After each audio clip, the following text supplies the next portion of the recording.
So a pitch in its basic form has to be viewed differently than we typically have taught it. We've taught it as a unidirectional conversation you have at someone.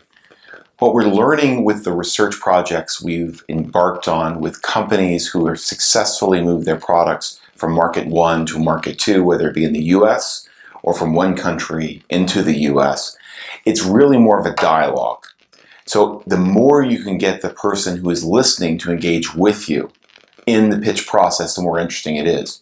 So the way this can happen formalizing is, how do you create a starting point which resonates with the audience, where they're thinking, feeling, or tracking with you, that then articulates either the problem in a felt way or economic display of the problem. And then you're now showing how you can resolve that, solve it, create enhanced benefits that can be both sensed and felt in your pocketbook. And then this links to the idea of, how do I get there? And that's usually engaging how the audience is involved in helping you solve your own problem. That may be through finding funding. That may be through finding partnerships, getting proof of concept data, developing relationships with other individuals. But by engaging them in the largeness and the interest and the personalization of the problem, providing a framework to create a differentiated solution, they help create the solution for you about how they can be involved.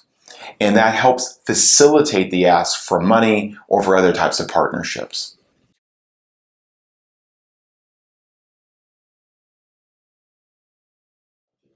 So this really involves 3 questions we really focus on. The first question are one that scientists like myself or engineers really gravitate to, and that's, what is it? We really focus on the it, and we go into great details of what we've spent our blood, sweat, and tears creating, with all the features, the functions, and all the ingenuity that went involved. That's one of the aspects that always is important, but it's not what makes a sell. The next factor is where the business people often like to set, which is, what does it mean? This is the global big market problem. This may be a story of how you're going to cure cancer, solve poverty, provide rides for everyone in Austin, Texas. But really, it's too big of a piece for you to actually affect. So this is very interesting. It creates large market definition. It creates the idea that there is a growing opportunity in the future. But how do I get engaged today? That's hard. So that really gets to the final question, is, what does the technology do? And this word do is really focusing about, how does it move the economics of the partnership? How does your solution change the partner's offerings, their profitability, their cost structure, their success in the market, or their return on investment if they're a funder, their reputational relationship with you, or the problem you're solving? Ultimately, people transact business around what things do, such that it affects these very basic drivers of profitability and return on investment.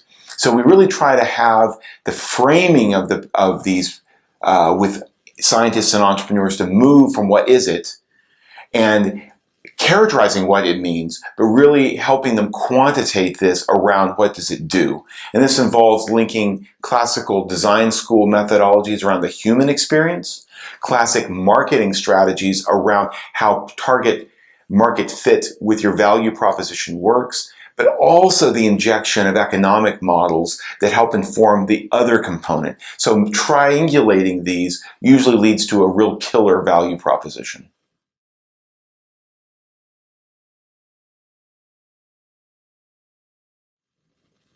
So the strategies for a great pitch all start before you do it. You need to spend time speaking with people who are involved in the problem, the competitors or other users who could define what current solutions are available, what innovators are trying to solve. So you begin to understand how you can offer a quantitatively differentiated product, not just as an it or a thing or something cool, but it solves a very felt problem. And then the last piece is, how do you get it to market such that adoption is easy, such as you're offering a complete solution, such an acquisition of the product by the customers is natural and fluid, and they can speak about their experiences socially and from other different types of venues to create additional brand-generated pull into the market.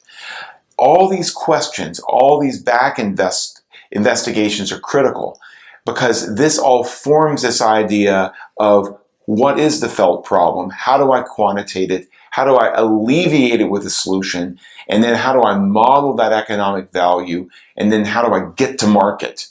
And then these link all together into what the pitch is. So a lot of the pitch comes down to the back work, the sweat, the conversations, the uncomfortability of getting out of your sweet spot and getting into other people's experience. And ultimately that improves with great specificity what your pitch is.